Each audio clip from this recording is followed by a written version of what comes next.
উপলক্ষে আমরা আজ এখানে তাদের অনুষ্ঠানে এসেছি। আজম ভাই, নয়াদিগন্ত অত্যন্ত সতর্কতার সঙ্গে এবং অত্যন্ত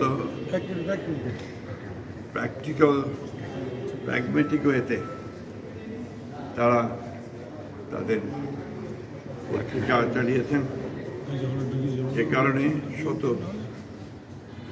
প্রতিবন্ধকতা, অত্যাচার, জুলুম, নির্যাতন সব কিছুকে সহ্য করে তারা টিকেছিলেন। এটাই তাদের সবচেয়ে বড় কৃতিত্ব।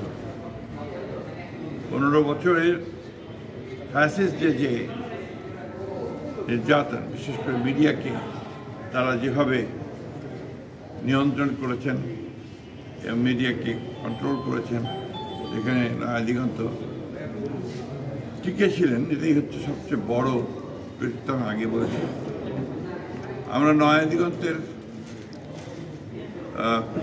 বস্তুনিষ্ঠ সংবাদ পরিবেশনা এবং আপনার সত্যকে প্রতিষ্ঠিত করবার জন্য যে অগ্রযাত্রা, আমরা সেটা সবসময় সমর্থন করি।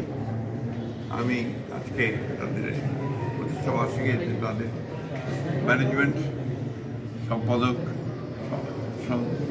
মণ্ডলীর সদস্যবৃন্দ, তাদের রিপোর্টার্স, তাদের সকলকে আমি আন্তরিক ধন্যবাদ, কৃতজ্ঞতা জানাই, তাদের অভিনন্দন জানাই।